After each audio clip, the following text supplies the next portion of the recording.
स्वागत है आपका मेरे इस चैनल पे। तो आज हम बात करेंगे एंटीसिपेटरी बेल के बारे में। ठीक है, यानी अग्रिम जमानत क्या होती है। 438 और 439 दो सेक्शन है, जहाँ पे एक एंटीसिपेटरी बेल की बात करता है और दूसरा एक स्पेशल पावर की बात करता है जो हाई कोर्ट और सेशन कोर्ट को मिला हुआ है। ठीक है, तो इन दोनों के बारे में हम डिटेल में डिस्कस करेंगे विथ केस लॉ। ठीक है, तो एंटीसिपेटरी लॉ होता क्या है, ये सारी चीज़ हम डिस्कस करेंगे आज के क्लास में। तो बने रहिए इन तक हमारे साथ। तो चलिए स्टार्ट करते हैं आज की क्लास।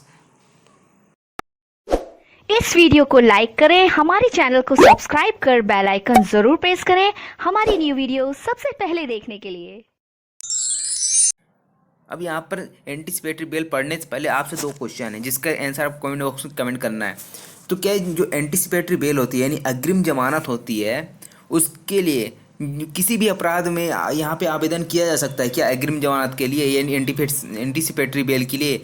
और दूसरा क्वेश्चन है, क्या अग्रिम जमानत देने से पहले एफआईआर दर्ज करना अनिवार्य है, यानी कि आपके खिलाफ एफआईआर दर्ज होना जरूरी है क्या। कि यदि आप अग्रिम जमानत के लिए आवेदन कर रहे हैं तो आपके खिलाफ एफआईआर दर्ज होना जरूरी है कि नहीं।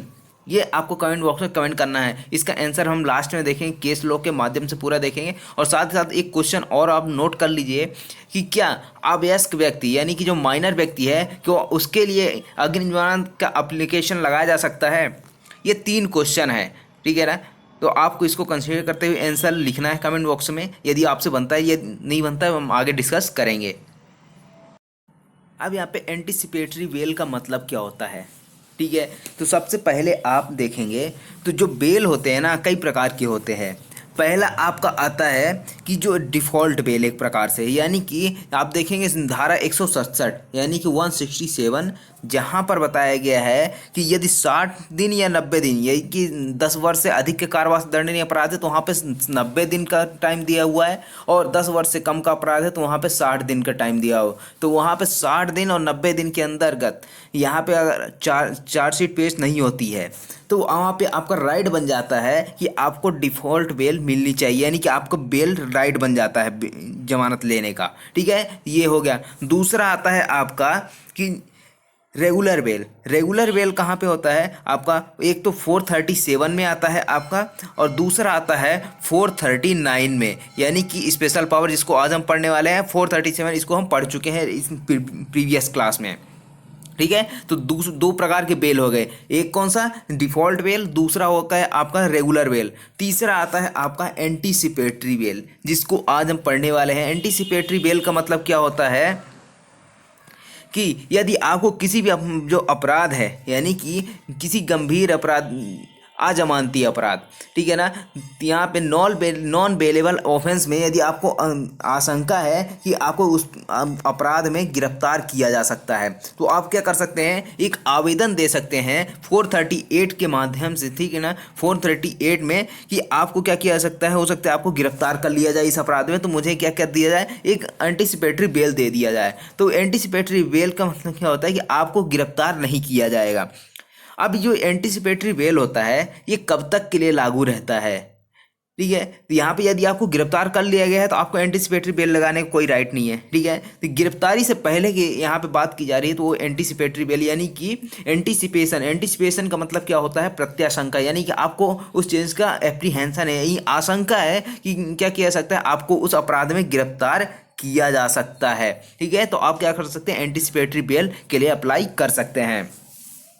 अब यहाँ पे एंटीसिपेटरी बेल के बारे में पूरा बेयर एक्ट से पहले समझते हैं, उसके बाद हम क्या करेंगे, केस लॉ के माध्यम से हम पूरा समझने वाले हैं। ठीक है, अब एंटीसिपेटरी बेल यानी कि अग्रिम जमानत की बात कौन सा सेक्शन करता है, 438। अब इस 438 में पावर किसको है, एक तो है हाई कोर्ट को, दूसरा है आपका सेशन कोर्ट को। इन दो कोर्ट को ही पावर है कि आप यहाँ पे आवेदन कर सकते हैं। इन दोनों कोर्ट में किसी में भी क्या कर सकते हैं, आवेदन कर सकते हैं। ठीक है, ऐसा नहीं है कि आपको मैंडेटरी नहीं है कि आप डायरेक्ट हाई कोर्ट में ही करें या फिर सेशन कोर्ट में ही करें, आप कहीं भी कर सकते हैं। डायरेक्ट आप हाई कोर्ट में भी लगा सकते हैं, लेकिन जनरल रूल क्या कहता है कि आप अगर पहले सेशन कोर्ट में लगाते हैं तो आपके पास एक और रेमेडी बचती है। यहाँ पे अगर खारिज हो गया सेशन कोर्ट में एंटीसिपेटरी बेल की एप्लीकेशन, तो आप हाई कोर्ट में जा सकते हैं। लेकिन अगर हाई कोर्ट में अगर डायरेक्ट लगा दिया आपने और हाई कोर्ट से डिसमिस हो गया तो आप सेशन कोर्ट में नहीं लगा सकते हैं। ठीक है, क्योंकि जब ऊपरी कोर्ट ने ही खारिज कर दिया तो निचली कोर्ट कहाँ से देगी बेल। तो यहाँ पे आप क्या करना चाहिए, सबसे पहले सेशन कोर्ट में लगाना चाहिए, उसके बाद हाई कोर्ट में जाना चाहिए। तो यहाँ पे गिरफ्तारी की आशंका करने वाला व्यक्ति की जमानत मंजूर करने का निर्देश, यानी कि जिस व्यक्ति को गिरफ्तारी की आशंका है उसको क्या करना, जमानत पर छोड़ना, उसकी जमानत क्या करना, मंजूर करना। अब कौन करेगा, या तो हाई कोर्ट करेगा या सेशन कोर्ट करेगा। इसका पहला सबसेक्शन कहता है कि जब किसी व्यक्ति को यह विश्वास करने का कारण है, ठीक है, रीजन टू बिलीव है कि उसको किसी अजमानती अपराध के लिए। अब यहाँ पर अपराध की प्रकृति कैसी है, नॉन बेलेबल। अब जो अपराध है यानी कि जिस अपराध की आशंका है उसको, वो अपराध कैसा होना चाहिए, नॉन बेलेबल होना चाहिए, अजमानती अपराध होना चाहिए। ऐसा नहीं कि जमानती अपराध में तो वहाँ पे जमानत मिल ही जाएगी, ठीक है। तो अजमानती अपराध के लिए किए जाने के अभियोग में गिरफ्तार किया जा सकता है। अब उसमें व्यक्ति को जिसको यहाँ पे जो चाहता है कि एंटीसिपेटरी बेल मिले, अब वहाँ पे क्या है, उसको विश्वास विश्वास करने का रीजन भी है कि क्यों उसको गिरफ्तार किया जा सकता है। मान लीजिए ए नाम का व्यक्ति है, ठीक है, और इसकी पत्नी बी है। अब यहाँ पे बी ने क्या किया, इसकी पत्नी बी है, अब इसने डाउरी का केस लगाया इसने ए के ऊपर कि वह डाउरी डिमांड वगैरह करना था। तब यहाँ पे जब डाउरी का केस आया तो ए के जो पिताजी हैं यानी कि बी के ससुर, अब इनको लगता है, यहाँ पे सी जो है इसके ए के पिता, इनको लगता है कि मुझे भी यहाँ पे फंसाया जा सकता है। तो यहाँ पे क्या किया जाएगा, ये एंटीसिपेटरी बेल के लिए अप्लाई कर सकते हैं। तो यहाँ पर क्या है कि विश्वास करने का कारण है कि अजमानती अपराध में क्या किया जा सकता है, उसको गिरफ्तार किया जा सकता है। तो वह व्यक्ति क्या करेगा, वो इस धारा के अधीन निर्देश के लिए, यानी कि यहाँ पे बेल के लिए क्या किया जाती है, एक डायरेक्शन दिया जाता है उस व्यक्ति को, यानी निर्देश दिया जाता है कि इस व्यक्ति को गिरफ्तार ना किया जाए, ठीक है ना। ये सिर्फ डायरेक्शन देने की बात करता है। तो निर्देश देने के लिए कि उच्च न्यायालय या सेशन न्यायालय में आवेदन कर सकता है, और यदि वह न्यायालय ठीक समझे तो वह निर्देश दे सकता है कि ऐसी गिरफ्तारी की स्थिति में उसको जमानत तो छोड़ दिया जाए। अब ऐसा नहीं है कि उसको गिरफ्तार ही ना किया जाए, यहाँ पे क्या है, सिर्फ डायरेक्शन दिया जा रहा है किसके द्वारा, हाई कोर्ट या सेशन कोर्ट के द्वारा, कि जब भी उसको गिरफ्तार किया जाए तो उसको जमानत पर छोड़ दिया जाए, ठीक है। तो यहाँ पे डायरेक्शन दिया जा रहा है। अब ऐसा रोका नहीं जा रहा है कि उस व्यक्ति को गिरफ्तार ही ना किया जाए, ठीक है। तो गिरफ्तारी से नहीं रोका जा रहा है, गिरफ्तार आप कर भी सकते हो, ठीक है। पुलिस वाले हैं, पूछताछ करने के लिए किसी भी कारण से गिरफ्तार कर भी लें तो उसको क्या कर दिया जाए, जमानत पर छोड़ दिया जाए, बेल पर छोड़ दिया जाए, यदि वह जमानत देने के लिए तैयार है, ठीक है। तो यहाँ पे एक डायरेक्शन दिया जा रहा है, निर्देश दिया जा रहा है। तो ये हो गया आपका सब क्लॉज फर्स्ट, ठीक है। अब उसके बाद आता है आपका सेकंड सबसेक्शन। यहाँ पे क्या बताया गया है कि जब उच्च न्यायालय या सेशन न्यायालय उपधारा 1 के अधीन निर्देश देता है, यानी हाई कोर्ट या सेशन कोर्ट जब भी यहाँ पे क्या करता है, एक डायरेक्शन देता है, किस लिए, कि उसको गिरफ्तार ना किया जाए, तब वह उस विशिष्ट मामले में के तथ्यों को ध्यान में रखते हुए उन निर्देशों में से ऐसी शर्तें जो वह ठीक समझे सम्मिलित कर सकता है, जिनके अंतर्गत निम्नलिखित भी हैं।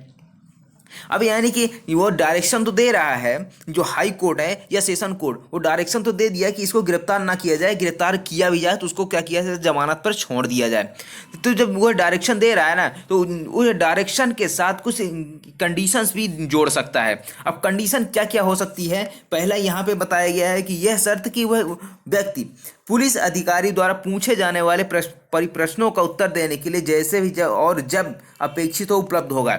यानी कि पुलिस वाले जब भी उससे कहें कि आप इस तारीख को उपस्थित होना और इस प्रश्न का जवाब देना है, तो क्या करेगा, उस प्रश्न का जवाब देगा, ठीक है ना। जो भी प्रश्न उससे पूछे जाएंगे तो वहाँ पे एक रीजनेबल क्वेश्चन उसका आंसर देगा वो, और वहाँ पे उपस्थित रहेगा, ठीक है ना। पहली शर्त ये। दूसरी शर्त क्या लगा सकता है कि वह व्यक्ति उस मामले के तथ्यों से अवगत किसी व्यक्ति को न्यायालय या किसी पुलिस अधिकारी के समक्ष ऐसे तथ्यों को प्रकट न करने के लिए मानने के वास्ते प्रत्यक्षता या अप्रत्यक्ष प्रेरणा धमकी। अब मान लीजिए कोई विटनेस है उस मामले से रिलेटेड, तो ना ही उसको धमकी देगा, ना ही कोई लालच देगा, ठीक है, ना ही उसको किसी प्रकार का वचन देगा कि आप ऐसा पुलिस के सामने बयान दें, ऐसा बयान ना दें, ऐसा कुछ भी वह नहीं करेगा, ठीक है, जिसको इससे डायरेक्शन दिया जा रहा है कि उसको गिरफ्तार ना किया जाए। फोर्थ एंड थर्ड आता है आपका कि यह शर्त कि वह न्यायालय की पूर्व अनुज्ञा के मेरा भार नहीं छोड़ेगा। अब भारत छोड़ के भी नहीं जा सकता है वो। अब जब भी उसको भारत के बाहर जाना होगा, तो अगर उसको एंटीसिपेटरी बेल मिली है ना, तो उसमें अगर यह शर्त लिखी हुई है कि भारत में को छोड़कर नहीं जाएगा न्यायालय के कंसेंट के बिना, तब वहाँ पे जब तक न्यायालय की कंसेंट नहीं मिल जाएगी, पूर्व अनुज्ञा नहीं ले लेगा, तब तक वह भारत से बाहर नहीं जा सकता है। ठीक है, ये हो गई। और एक शर्त और है, जैसे 437 के क्लॉज 3 में हमने पिछली क्लास में देखा था कि जो जो शर्तें थी वो भी यहाँ पे क्या कर सकता है, अधिरोपित कर सकता है। यहाँ पर वो सारी शर्तें भी यहाँ पे लगाई जा सकती है कोर्ट के द्वारा। ठीक है, तो ये सभी शर्तें क्या कर सकता है, उस डायरेक्शंस के साथ वहाँ पे अप्लाई कर सकता है कि आप ये भी शर्तें रहेंगी। ठीक है ना, ये शर्तें फुलफिल होनी चाहिए। तीसरा आता है कि यदि तत्पश्चात ऐसे व्यक्ति को ऐसे अभियोग पर पुलिस थाने के भारसार अधिकारी द्वारा वारंट के बिना गिरफ्तार किया जाता है, और वह या तो गिरफ्तारी के समय और जब ऐसे अधिकारी की अभिरक्षा में है तब किसी समय जमानत देने के लिए तैयार है, तो उसे जमानत पर छोड़ दिया जाएगा। ठीक है ना, तो जैसा कि हमने पहले देखा था कि हाई कोर्ट या सेशन कोर्ट ने क्या किया, उसको डायरेक्शन दिया है। ठीक है, कि जब भी उसको गिरफ्तार किया जाए तो छोड़ दिया जाए। तब यहाँ पर वही चीज़ बताया गया है कि यदि उसको ऐसे व्यक्ति को जिसको डायरेक्शन दिया गया था कि गिरफ्तार ना किया जाए, और अगर उसको पुलिस थाने के भारसार अधिकारी के द्वारा वारंट के बिना गिरफ्तार किया जाता है, तो वह व्यक्ति जब भी कहे कि हम जमानत देने के लिए तैयार हैं, ठीक है, तो क्या किया जाए, उसको जमानत पे छोड़ दिया जाएगा। ये हो गया, ठीक है ना, रिलीज ऑन बेल।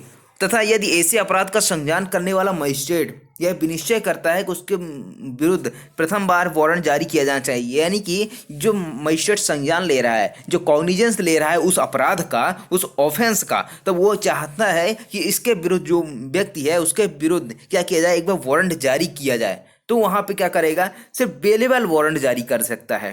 ठीक है, बेलेबल वो जमानती वारंट जारी करेगा। अगर उसको लगता है कि एक बार वारंट जारी करना चाहिए, तो यहाँ पे एक बार वारंट जारी करेगा, ताकि वह उपस्थित हो और जो भी शर्तें हैं तो शर्तों का पालन तो करेगा ही करेगा। ठीक है, लेकिन अब यहाँ पे अग्रिम जमानत किसको नहीं दी जाएगी। अब यहाँ पे 4th क्लॉज जोड़ा गया है 2018 के अमेंडमेंट पे। ठीक है ना, जो काफ़ी इंपॉर्टेंट अमेंडमेंट था 2018 का, ये जोड़ा गया था, जिसमें 376 की उपधारा 3, 376 AB, 376 DA और DB, अगर इस अपराध का वहाँ पे अपराधी है, ठीक है ना, तो उसको अभियोग है, तो उस व्यक्ति को यहाँ पे ये धारा लागू नहीं होगी। ठीक है ना, तब यहाँ पे क्या है कि अब देखेंगे 376 क्लॉज 3, ये 2018 में जो जुड़ा हुआ था, इसमें क्या बताया गया था कि जो अपराधी है जिस पर अभियोग लगने के चांसेस है किसके, 16 वर्ष से कम के साथ रेप करने का। ठीक है ना, 376(3) में क्या है कि 16 वर्ष से कम की जो लड़की है तो उसके साथ क्या करना है, रेप करने का मामला है। या फिर 376 AB, इसमें क्या बताया गया है कि 12 साल से कम की महिला के साथ रेप किया जाता है।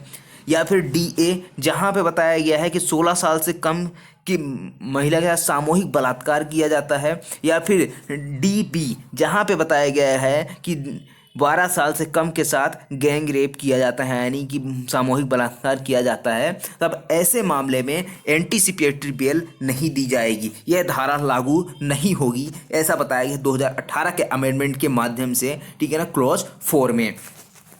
ये बात हो गई आपकी एंटीसिपेटरी बेल के बारे में। ठीक है, अब एंटीसिपेटरी बेल तो ठीक है,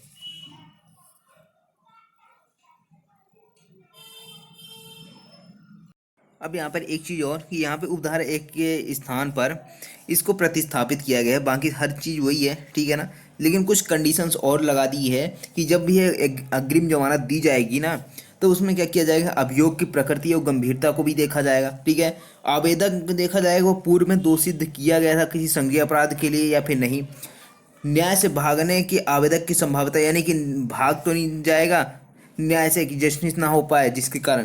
ठीक है, जहां अभियोग आवेदक ने इस प्रकार कराकर उसे क्षति पहुंचाने की या अपमान करने के उद्देश्य से लगाया गया हो, वहां तत्काल आवेदन को क्या कर देगा, अस्वीकार कर देगा, या फिर अग्रिम जमानत देने के लिए अंतरिम आदेश देगा।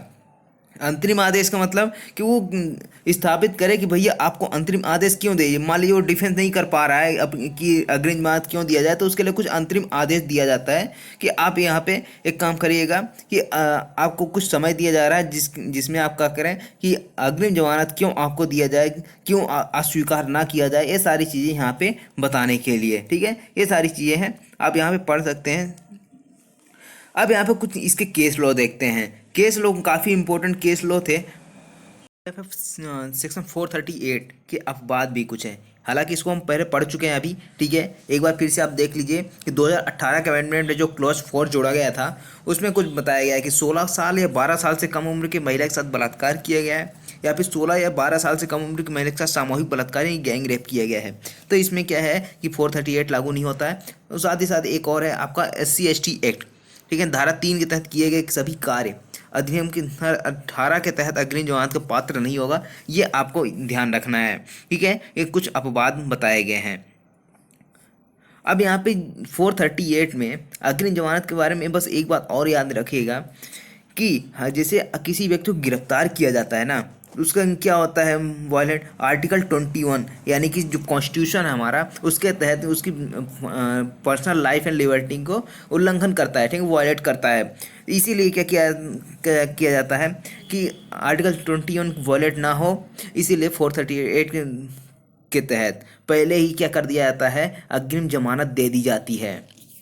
ठीक है, अब कुछ महत्वपूर्ण निर्णय की बात करें तो पहला केस आता है आपका 1980 है, गुरुबख्श सिंह सिब्बिया वर्सेस पंजाब राज्य। ये 1980 का मामला है जो काफ़ी ऐतिहासिक लीडिंग केस के माध्यम से यहाँ कुछ गाइडलाइंस जारी की गई थी। इसमें मेन प्रश्न क्या था कि क्या कोई व्यक्ति किसी डर से अग्रिम जमानत के लिए आवेदन कर सकता है, यानी कि सिर्फ उसको डर है, बाकी और कुछ नहीं है, उसको ना रीजन है ना कुछ है, सिर्फ डर है कि उसको गिरफ्तार किया जा सकता है, तो यहाँ पे आवेदन क्या कर सकता है। तो इसी पे जो सुप्रीम कोर्ट है उसने क्या कहा कि कोई व्यक्ति केवल डर या विश्वास के कारण अग्रिम जमानत के लिए आवेदन नहीं कर सकता, यानी कि सिर्फ उसको डर है तो ऐसे नहीं कि उसके कि वो आवेदन कर दे कि अब मुझे यहाँ पे अग्रिम जमानत चाहिए, मुझे डर लग रहा है कि गिरफ्तार कर लेंगे, ऐसा नहीं, कुछ ना कुछ उसके विरुद्ध होना चाहिए। इसका अनिवार्य रूप से मतलब है कि डर या विश्वास को उचित आधार पर स्थापित किया जाना चाहिए। ठीक है, यानी कि आपको बताना होगा कि आपको डर किस कारण से है, उचित का आधार है या नहीं है, ये भी बताना होगा। ठीक है, अदालत ने यह भी माना कि अग्रिम जमानत एक व्यापक अधिकार नहीं है, यानी कि एक विस्तृत अधिकार नहीं है कि आप जब चाहें तब आके यहाँ पे किसी भी कार्य के लिए आप अग्रिम जमानत ले लें। ठीक है, कि आपको कभी डर लग रहा है, कभी भय लग रहा है, कभी कुछ हो रहा है तो आप जाके अग्रिम जमानत लगा दें, ऐसा कुछ नहीं है। ठीक है, तो यहाँ पे अदालतों द्वारा हर मामले में से सीमित किया जा सकता है किसको, अग्रिम जमानत को। और अदालत ने यह भी कहा कि व्यक्तिगत स्वतंत्रता समझ अधिकार प्रतिबंधों के साथ नहीं आने चाहिए, यानी कि जो आर्टिकल 21 की बात की है हमने अभी, ठीक है ना, कॉन्स्टिट्यूशन में, उसमें क्या है, व्यक्तिगत स्वतंत्रता है आपकी। अब व्यक्तिगत स्वतंत्रता में क्या है कि आपको किसी प्रतिबंध के साथ नहीं होना चाहिए व्यक्तिगत स्वतंत्रता, कि आपको डर भी लगा रहे, कुछ और होना चाहिए। इसलिए अग्रिम जमानत समयबद्ध यानी टाइम बार्ड नहीं होना चाहिए। इसको आगे जो टाइम बार्ड की बात अभी कर रहा है कि टाइम बार्ड नहीं होना चाहिए, तो इसको आगे के कुछ केसेस में बता दिया गया है कि टाइम बार्ड होना चाहिए, ऐसा भी बताया है। ठीक है, इसको डिनाई कर दिया है। अब इसको संक्षेप में बात करें तो कुछ दिशा निर्देश के बारे में, तो सबसे पहला इसमें क्या बताया कि आवेदक को अदालत में साबित करना होगा कि विश्वास करने का कारण था। ठीक है, उसके पास रीजन टू बिलीव था कि उसको गैर जमानती अपराध के लिए गिरफ्तारी हो सकती है। ठीक है ना, सिर्फ डर है इस कारण नहीं, उसको विश्वास होना चाहिए, विश्वास उसको साबित करना पड़ेगा कि वह एक गैर जमानती यानी कि नॉन बेलेबल ऑफेंस में क्या हो सकता है, उसकी गिरफ्तारी हो सकती है। सेकंड आता है कि अदालतों को अपने दिमाग का इस्तेमाल करना चाहिए। ठीक है ना, ये गाइडलाइंस है कि जो भी यहाँ पे जो भी कोर्ट क्या करे, सेशन कोर्ट या फिर हाई कोर्ट, जब ये अग्रिम जमानत देती है तो वो स्वयं को विवेक भी यूज करे कि क्या सच में उसको अग्रिम जमानत देनी चाहिए या फिर नहीं देनी चाहिए। ठीक है ना, तीसरा कि अदालतों ने यह भी माना कि अग्रिम जमानत देने से प्राथमिकी दर्ज करना अनिवार्य नहीं है। हाँ, मैंने आपसे एक क्वेश्चन पूछा था कि क्या FIR दर्ज होना जरूरी है, तो इस केस में कहा गया है कि FIR दर्ज होना जरूरी नहीं है। आपको यदि आशंका है कि विश्वास करने का कारण है कि गैर जमानती अपराध में क्या किया जा सकता है, गिरफ्तार किया जा सकता है, तब यहाँ पे क्या कर सकते हैं, ये अग्रिम जमानत के लिए, एंटीसिपेटरी बेल के लिए आप क्या कर सकते हैं, अप्लाई कर सकते हैं, आवेदन कर सकते हैं। अंत में अदालत ने यह भी स्पष्ट किया कि गिरफ्तारी के बाद अग्रिम जमानत नहीं दी जा सकती। तो जब भी एंटीसिपेटरी बेल के लिए एप्लीकेशन होगी वो गिरफ्तारी की पहले रहेगी, ठीक है। अगर गिरफ्तारी हो गई है तो एंटीसिपेटरी बेल नहीं दी जा सकती है। फिर उसके बाद उसके लिए क्या क्या है, आपके पास रेगुलर बेल लगाने का ऑप्शन रहेगा। आप 437 में या फिर आप 439 में आप क्या कर सकते हैं, रेगुलर बेल के लिए अप्लाई कर सकते हैं। अग्रिम जमानत सामान्य आदेश नहीं है, ठीक है ना, इन्हें समयबद्ध नहीं किया जाना चाहिए, ये ऐसा ही है, इसमें बता दिया गया है। अब कुछ केस लो और बात करें यहाँ पर, तो एक केस आता है आपका समंदर सिंह वर्सेस राजस्थान राज्य। इसमें स्पष्ट किया गया कि दहेज हत्या के मामले में अग्रिम जमानत नहीं दी जानी चाहिए।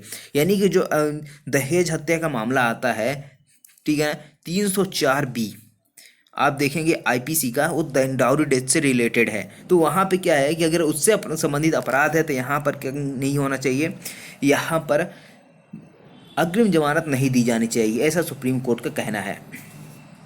उसके बाद एक इसके तुरंत बाद एक केस आता है सलाउद्दीन अब्दुल समद शेख बनाम महाराष्ट्र राज्य, 1996 का मामला है। इसमें क्या कहा गया था कि जो भी यहाँ पे अग्रिम जमानत के लिए आवेदन किया जाता है और जमानत दी जाती है वो अधूरी होने के कारण, यानी जब जांच अधूरी रहती तभी भी यहाँ पे जमानत दी जाती है। इसलिए क्या किया जाना चाहिए, जो अदालत है जो भी यहाँ पे अगर बेल देती है, एंटीसिपेटरी बेल देती है, उसको क्या करना होगा कि जब चार्जशीट पेश हो जाए ना, ठीक है ना, आरोप पत्र जब पेश हो जाता है, सबूत की सराहना करने और आरोप पत्र प्रस्तुत होने के बाद ही जमानत दी जानी चाहिए, ऐसा कहा गया था सुप्रीम कोर्ट के द्वारा। हालांकि इस जो फैसला दिया गया था इसमें काफ़ी आलोचना की गई थी, ठीक है ना, काफ़ी क्रिटिसाइज किया गया था इस फैसले का और काफ़ी बहस हुई थी इस बारे में, ठीक है। तो ये केस हुआ। अब दूसरा एक केस और आता है आपका सुशीला अग्रवाल वर्सेस राष्ट्रीय राजधानी एनसीटी दिल्ली, ठीक है ना, 2020 का मामला है। इसमें क्या कहा गया था कि अपने दिए हुए पहले वाले फैसले को क्या कर दिया, खारिज कर दिया, जिसमें क्या कहा था कि अग्रिम जमानत समयबद्ध नहीं होनी चाहिए, ठीक है ना, यानी कि समयबद्ध होनी चाहिए, ऐसा होना चाहिए, ठीक है। तो इसमें क्या कर दिया, जो पहले ही सुनाए हुए फैसले थे उसको क्या कर दिया, खारिज कर दिया, यानी ओवर रूल कर दिया।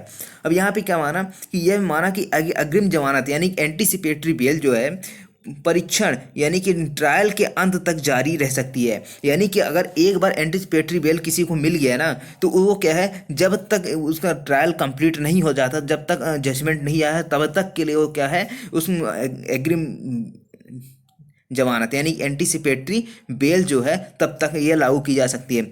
लेकिन अब यहाँ पे क्या है, अभी ट्रायल तक तो लागू हो सकती है, लेकिन इसके पहले भी क्या किया जा सकता है, कुछ कंडीशंस है, जो कुछ आधार हैं जिसके आधार पर क्या किया जा सकता है, एंटीसिपेटरी बेल को खारिज किया जा सकता है, ठीक है ना। अब वो आधार क्या है, अब उसको हम देखते हैं। अब यहाँ पे कुछ आधार बताए गए हैं कि किन दफा में उच्च न्यायालय या सेशन न्यायालय निम्नलिखित आधार पर जमानत रद्द कर सकती है, कौन कौन से आधार हैं, ठीक है। तो पहला है आपका कि जब जमानत पर व्यक्ति जांच के दौरान या परीक्षण के दौरान सबूत से छेड़छाड़ करे, जो एविडेंस है उसके साथ टेम्पर करता है, ठीक है। दूसरा आता है जब जमानत पर व्यक्ति जमानत की अवधि के दौरान समान अपराध या किसी भी जघन्य अपराध को अंजाम देता है, यानी कि जब उस जमानत पे है तब वह उसी प्रकार कोई अपराध करता है या फिर किसी गंभीर अपराध को अंजाम दे देता है, या फिर जब जमानत पर व्यक्ति फरार हो जाए या मामले के मुकदमे में देरी हो रही हो, यानी कि जब विलम्ब हो रहा हो उस केस में, या फिर जब व्यक्ति फरार हो जाए, ठीक है। जब फरार हो जाता है तो क्या होता है, मुकदमे में देरी हो जाती है, उसको पकड़ नहीं पाते, उपस्थित नहीं हो पाता है, तो वहाँ पे क्या किया जाएगा, जो जमानत दी गई थी, एंटीसिपेटरी बेल दी गई थी, उसको रद्द कर दिया जाएगा। नेक्स्ट आता है कि जब यह आरोप लगाया जाता है कि जमानत पर व्यक्ति गवाह को आतंकित कर रहा है, यानी कि जो गवाह है उसको डरा धमका रहा है, उत्पीड़न कर रहा है, ठीक है ना, वचन दे रहा है कुछ कि वह गवाही दे, ये गवाही ना दे उसके खिलाफ, ठीक है ना, ये सारी चीज़ें, तो वहाँ पे भी इसको रद्द किया जा सकता है। पुलिस के खिलाफ हिंसा का कृत्य कर रहा है, हिंसात्मक कार्य कर रहा है, ठीक है। जब जमानत पर व्यक्ति समाज में गंभीर कानून व्यवस्था की समस्या पैदा करता है और लोगों को शांतिपूर्ण, यानी कि जो पब्लिक पीस को क्या करता है, डिस्ट्रॉय करता है, ठीक है। नेक्स्ट आता है जब उच्च न्यायालय की विवेचना में पाया कि अभियुक्त जमानत देने के लिए न्यायिक विवेक का गलत प्रयोग कर रहा है, यानी कि उसको जमानत तो दी गई थी, ठीक है, न्यायिक डिस्क्रिशनरी के कारण, ठीक है ना, जो भी है, तो वहाँ पे उसको क्या है, गलत प्रकार से प्रयोग करता है। वहाँ पे इस प्रकार अगर करता है कोई काम, तो उसको जो जमानत दी गई थी, एंटीसिपेटरी बेल दी गई थी, अग्रिम जमानत दी गई थी, उसको क्या कर सकता है, खारिज कर सकता है, रद्द कर सकता है। अब एक क्वेश्चन मैंने आपसे पूछा था कि क्या अवयस्क के विरुद्ध जो एंटीसिपेटरी बेल का एप्लीकेशन लगाया जा सकता है यानी माइनर के लिए। तो उसके बारे में एक केस लॉ था, पीयूष नाबालिग, ये नाबालिग था पीयूष वर्सेस हरियाणा राज्य, 2021 का रिसेंट का जजमेंट था, ठीक है ना, जिसमें जो जस्टिस थे वो कौन थे, जस्टिस राजेश भारद्वाज, ठीक है ना, पंजाब और हरियाणा उच्च न्यायालय की पीठ में। ये यहाँ पे क्या कहा गया था कि किशोर जुवेनाइल की ओर से अग्रिम जमानत के आवेदन विचारणीय नहीं है, यानी कि मेंटेनेबल है ही नहीं, इसको वो क्या नहीं कर सकता, अग्रिम जमानत का आवेदन लगाना कोई मतलब का नहीं है, वो नहीं लगा सकता है, ठीक है। अदालत ने यहाँ पे तर्क क्या दिया था कि चूंकि किशोर न्याय बच्चों को देखभाल संरक्षण अधिनियम 2015, यानी कि जो आप देखेंगे जुवेनाइल जस्टिस एक्ट बना हुआ है, ठीक है, जो बच्चों के लिए है, अवयस्क के लिए है, वो अपराध करते हैं तो उनके लिए यहाँ पे पूरे एक संहिता के रूप में है, ठीक है ना। अपने आप में जो जे एक्ट है एक संपूर्ण संहिता है और इसलिए इस अधिनियम के प्रावधान लागू होंगे, यानी कि जब जो अवयस्क व्यक्ति है उसके लिए क्या होगा, जुवेनाइल जस्टिस एक्ट लागू होता है। अब यहाँ पे इसके अलावा चूंकि एक किशोर को गिरफ्तार किया नहीं जा सकता, ठीक है ना, तो यहाँ पे इसकी धारा 12 में कुछ प्रावधान बताए गए हैं जिसके अनुसार यहाँ पे उसकी प्रोसीडिंग की जाएगी। उसको किशोर को गिरफ्तार नहीं किया जाता है। जब किशोर को गिरफ्तार किया जाता है तुरंत उसको क्या किया जाता है, जे बोर्ड होता है, ठीक है, वहाँ पर इसको ले जाया जाता है, तो यहाँ पे उसको गिरफ्तार नहीं किया जाता है, ठीक है ना। इसलिए किशोर कोई आशंका है भी तब भी ये क्या नहीं कर सकता, अग्रिम जमानत की आवश्यकता नहीं है उस अवयस्क के लिए। तो ये है आपका अवयस्क से रिलेटेड एक जजमेंट था, मैंने सोचा आपको दे दूं, ठीक है। अब ये हो गया। अब यहाँ पे कुछ एक बात और याद रखिएगा, कुछ केस लॉ थे, ठीक है ना, जिसमें एक केस था आपका प्रेम शंकर प्रसाद वर्सेस बिहार राज्य, 2021 का ही केस था, ठीक है ना, आप इसको नोट कर लीजिएगा, ठीक है। कौन सा, प्रेम शंकर वर्सेस बिहार राज्य 2021। इसमें क्या कहा गया था कि जो व्यक्ति फरार है ना, ठीक है, जो फरार है या फिर घोषित अपराधी, जिसको अपराधी घोषित कर दिया गया है, उसको जमानत लेने का कोई राइट नहीं है, ठीक है ना, अग्रिम जमानत लेने का कोई भी राइट नहीं बनता, उसको अग्रिम जमानत नहीं दी जा सकती है, ऐसा बोला गया था। और एक केस था आपका Arnesh Kumar versus state of Bihar, इसमें 2014 का केस था, ठीक है, अर्नेश कुमार वर्सेस बिहार राज्य। इसमें गिरफ्तारी को लेकर काफ़ी बड़ी गाइडलाइंस जारी की गई थी, ठीक है ना, आप इसको याद रखिए, गाइडलाइंस जारी की थी गिरफ्तारी से संबंधित, किसमें, Arnesh Kumar versus state of Bihar. अब ये हो गया एंटीसिपेटरी बेल का पूरा कॉन्सेप्ट खत्म। अब बात करेंगे 439 की, ठीक है ना। 439 आपका क्या कहता है, स्पेशल पावर की बात करता है। स्पेशल पावर किसकी, जो हाई कोर्ट है और सेशन कोर्ट है उसके बारे में स्पेशल पावर कौन कौन सी है उसको देखते हैं। अब धारा 439, ठीक है ना, 439 ये स्पेशल पावर की बात करता है, ठीक है। अब स्पेशल पावर इसमें किसको है, हाई कोर्ट और सेशन कोर्ट को, ठीक है। हाई कोर्ट सेशन कोर्ट को पावर किसमें, अग्रिम जमानत यही एंटीसिपेटरी बेल में भी है, और साथ ही साथ ये 439 भी क्या है, एक रेगुलर बेल है, ठीक है। रेगुलर बेल एक और कौन सी थी, 437 आपने देखी होगी, वहाँ पर क्या है, रेगुलर बेल है, और रेगुलर बेल की प्रोविजन और कहाँ है, 439 में। अब इसमें भी क्या है, जमानत के बारे में उच्च न्यायालय सेशन न्यायालय की विशेष शक्तियाँ। पहला क्लोज कहता है कि उच्च न्यायालय या सेशन न्यायालय निर्देश दे सकता है, यानी डायरेक्शन दे सकता है कि ऐसे व्यक्ति को, अब यहाँ पे 2 पॉइंट दिए गए हैं कि इसी ऐसे व्यक्ति को जिस पर किसी अपराध का अभियोग है। अब यहाँ पे अपराध किसी भी कोई सा भी हो, ठीक है ना, जमानती हो गैर जमानती हो, किसी भी प्रकार का अपराध हो, ठीक है ना, यहाँ पे ये पॉइंट आउट नहीं किया गया किस प्रकृति का होगा, ठीक है।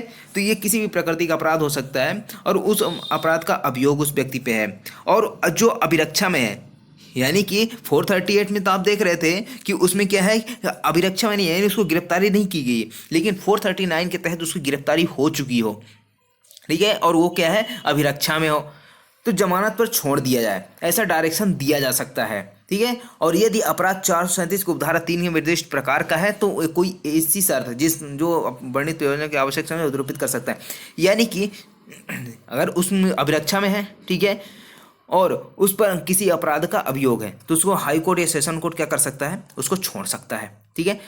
और साथ ही साथ इसमें एक चीज़ और बता दी गई कि 437 के क्लॉज 3 में, यानी कि जो कंडीशनल बेल है, अगर उसके तहत यहाँ पे कुछ शर्तें लगाई जा सकती हैं तो वहाँ पर भी इसमें जो शर्तें हैं, आवश्यक शर्तें भी वहाँ पर उस पर लगाई जा सकती हैं। अब दूसरा पॉइंट क्या कहता है, किसी व्यक्ति को जमानत पर छोड़ने के समय मजिस्ट्रेट द्वारा आरोपित कोई शर्त अपास्त या उपांतरित की जा सकती है। यानी कि जो मजिस्ट्रेट द्वारा, ठीक है ना, छोड़ते समय, जमानत पर छोड़ते समय मजिस्ट्रेट द्वारा कोई शर्त लगाई गई थी ना, कोई शर्त जो अपास्त या उपांतरित कर दी जाए, ऐसा भी यहाँ पे निर्देश दिया जा सकता है। जो शर्त लगाई गई थी उसको हटा दिया जाए, ठीक है ना, या फिर उपांतरित कर दिया जाए, इसके बारे में। अब परंतु यहाँ पे एक प्रोवाइजो दिया गया है कि उच्च न्यायालय, सेशन न्यायालय किसी ऐसे व्यक्ति की जो इस ऐसे अपराध का अभियुक्त है जो अनंत सेशन न्यायालय द्वारा विचारणीय है, या जो यद्यपि इस प्रकार का विचारणीय नहीं है, आजीवन कारावास से दंडनीय है, जमानत लेने से पूर्व जमानत के लिए आवेदन लोक अभियोजक को उस दशा के सिवाय देना होगा जब उसकी ऐसे कारणों से लेखबद्ध किए जाए, यह राय की सूचना देना साध्य नहीं है। अब यहाँ पर ऐसे मामले जो सेशन न्यायालय द्वारा विचारणीय है, ठीक है ना, किसके द्वारा, सेशन न्यायालय के द्वारा, या फिर इसके द्वारा विचारणीय नहीं है फिर भी वो क्या है, यह आजीवन कारावास से दंडनीय है। जो अपराध है वो आजीवन कारावास से दंडनीय है या फिर सेशन न्यायालय द्वारा विचारणीय है। इन दोनों अपराधों में क्या किया जाएगा, जब भी जमानत दी जाएगी इस धारा के तहत 439 के तहत, तो लोक अभियोजक को सुना जाएगा, सूचना दी जाएगी। लेकिन न्यायालय चाहे तो उसको बिना सूचना के भी क्या कर सकता है, उसको जमानत दे सकता है, लेकिन उसको रीजन रिकॉर्ड करना होगा कि वो क्यों ऐसा कर रहा है, ठीक है ना। जो भी उसके कारण है उसको लेखबद्ध करेगा, और उसको लगता है कि सूचना देना ऐसा साध्य नहीं, जरूरी नहीं है, तो वहाँ पर बिना सूचना दिए भी क्या कर सकता है, उसको छोड़ा जा सकता है। अब यहाँ पे एक प्रोवाइजो और आता है, ठीक है ना, ये प्रोवाइजो आपका जोड़ा गया था, परंतु यह कि उच्च न्यायालय या सेशन न्यायालय किसी ऐसे व्यक्ति को जो भारतीय दंड संहिता की धारा 376, उपधारा 3, 376 AB, DB, DA और DB, यानी कि रेप से रिलेटेड मामले हैं, ठीक है ना, 12 साल से कम है, 16 साल से कम की महिला के साथ रेप होता है या फिर गैंग रेप होता है, तो इससे संबंधित जो मामले हैं उसमें जमानत लेने के पूर्व जमानत के आवेदन की सूचना, ऐसे आवेदन की सूचना की प्राप्ति की तारीख से 15 दिन की अवधि के भीतर लोक अभियोजक को देगा, यानी कि पब्लिक प्रोसिक्यूटर को यहाँ पर दिया जाएगा आवेदन, सॉरी, ठीक है ना, सूचना दी जाएगी कि इसको जमानत पर छोड़ा जा रहा है। अगर इससे रिलेटेड मामले हैं, ठीक है ना, 3-4 प्रकार के मामले बताए गए हैं। पहला तो 376 क्लॉज 3, 376 AB, 376 DA और 376 DB। अगर ऐसे मामले हैं जो अभियुक्त है, विचारणीय है ऐसे अपराध में, तब यहाँ जमानत लेने के पूर्व जमानत की आवेदन की सूचना किसको देनी होगी, सूचना लोक अभियोजक को, ठीक है ना, और सूचना प्राप्ति की तारीख से 15 दिन की अवधि के भीतर लोक अभियोजक को सूचना ऐसी देनी होगी। अब 1A जोड़ा गया था आपका इसमें, ठीक है, 2018 के संशोधन के द्वारा। इसमें भी यही चीज़ बताया गया था कि जब ये इस ऐसे मामलों में, यानी जो अभी रेप वाले मैटर पढ़े अभी हमने, वो सारे मैटर यदि उसमें जमानत दी जाती है तो सबसे पहले किसको सुना जाएगा, उस जमानत देते समय, ठीक है ना, जमानत के लिए आवेदन की सुनवाई के समय इत्तिला दी जाएगी, ठीक है ना, इत्तिला देने वाले या फिर उसकी ओर से प्राप्त किसी व्यक्ति की उपस्थिति बाध्यकारी होगी। अब सिंपल सी इसमें बताया गया है कि जब भी ऐसे मामलों की सुनवाई होगी ना, तो उसमें उपस्थिति जरूरी रहेगी। किसकी उपस्थिति जरूरी रहेगी, सूचना की देने वाले की, या फिर उसकी ओर से कोई प्राधिकृत व्यक्ति है ना, उसकी यहाँ पे क्या करना होगा, उपस्थिति बाध्यकारी रहेगी। उसके बाद अब यहाँ पे छोड़ने का बात तो हो गई, ठीक है ना, 439 के तहत जो भी चीज़ें इस छोड़ने की बात हो रही है, अब यहाँ पर क्या किया सकता है, उस जमानत को कैंसिल भी किया जा सकता है। अब कैंसिलेशन ऑफ बेल के इसी में आ जाता है आपका, एक तो कैंसिलेशन ऑफ बेल आता है 437 के क्लोज 5 में, ठीक है, दूसरा आता है कैंसिलेशन ऑफ बेल इसमें 439 के क्लॉज 2 में। तो उच्च न्यायालय, सेशन न्यायालय किसी ऐसे व्यक्ति जिसे इस अध्याय के अधीन जमानत पर छोड़ा जा चुका है, यानी कि इस धारा की बात नहीं कर रहा है, ये पूरे अध्याय की बात कर रहा है, चैप्टर 33 की, ठीक है। तो चैप्टर 33 के तहत बेल दिया जाता है किसी भी समय, तो वहाँ पर क्या किया सकता है, किसी भी समय हाई कोर्ट या सेशन न्यायालय द्वारा यह आदेश दिया जा सकता है, डायरेक्शन किया जा सकता है कि उसे अभिरक्षा के लिए सुपुर्द किया जाए, ठीक है ना, अभिरक्षा को सुपुर्द कर सकता है, ठीक है। तो मतलब कि अभिरक्षण शुरू कर सकता है का मतलब कि वो बेल को कैंसिल कर रहा है, जमानत को कैंसिल कर रहा है, ये हो गया। तो आई होप आपको ये पूरा समझ में आया होगा। अब नेक्स्ट हम पढ़ेंगे, ठीक है ना, 440 से लेकर, ठीक है, 440 से लेकर 450 तक के प्रोविजंस के बारे में, ठीक है, जो बंद पत्र जो रकम होती है वो कौन घटा सकता है, ठीक है, साथ ही साथ जो प्रतिभूति यानी सिक्योरिटी जो होता है वो कब लाइबल होगा, उसको कब पनिशमेंट मिल सकती है, कब कारावास दिया जा सकता है, कब पेनल्टी उस पर लगाई जा सकती है, ठीक है, वो कब उन्मोचित हो सकता है या डिस्चार्ज कब हो सकता है। श्योरिटी का मतलब क्या होता है कि ए नाम का अभियुक्त है, अब इसकी श्योरिटी कौन ले रहा है, बी ले रहा है कि भैया ये उपस्थित नहीं होगा ना, इसको जमानत दे दो आप, अगर ये उपस्थित नहीं होता तो आप मुझे पकड़ लेना, ठीक है। तो यहाँ पे ये या तो इसकी प्रॉपर्टी अटैच होगी, या फिर इसको पेनल्टी लगाई जाएगी, या फिर इसको कारावास होगा। तो ये सारी चीज़ें रहेगी जिसको हम नेक्स्ट क्लास में डिस्कस करेंगे। तो अभी के लिए इतना ही। Thank you so much for watching.